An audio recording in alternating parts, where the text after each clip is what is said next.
In a time of soundbite media, the internet, and a world obsessed with YouTube, we find ourselves understanding desperate behavior with the depth of a 30-second clip that receives 200,000 hits.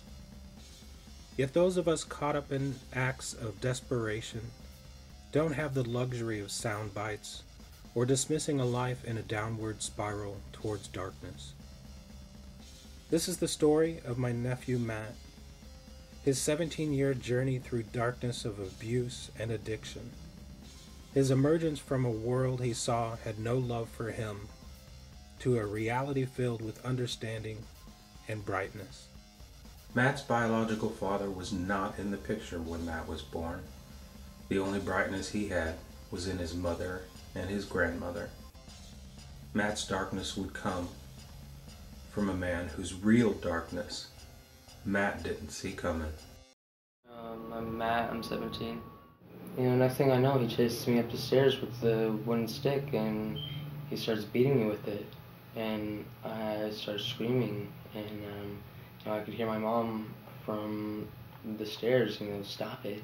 And he then dove at me. My head hit a toolbox, he started choking me. Things kept escalating. And a lot of the things that I thought, well, this hasn't happened yet, were happening. I just kind of felt like, this is the way the world is. That's when I just kind of lost it in a lot of ways.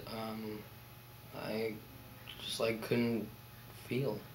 I think my behavior kept getting more and more strange. They would kind of assume that I was crazy. Daddy would tell me, you're mentally ill, and she would put so much emphasis on that.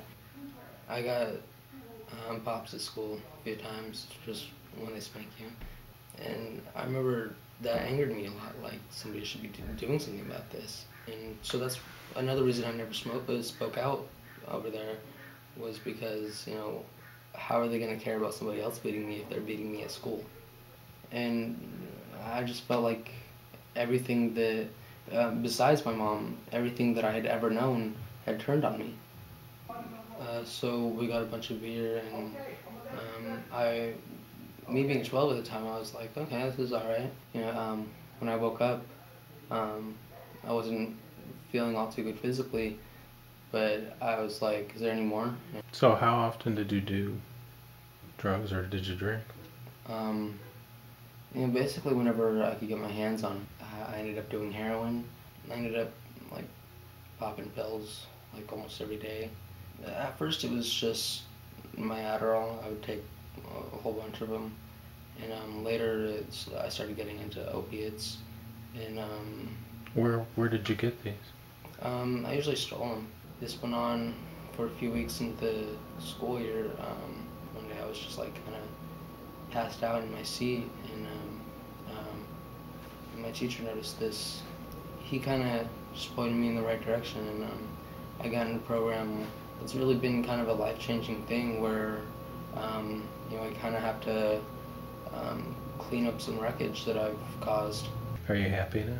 Yeah. Really? No. But yeah.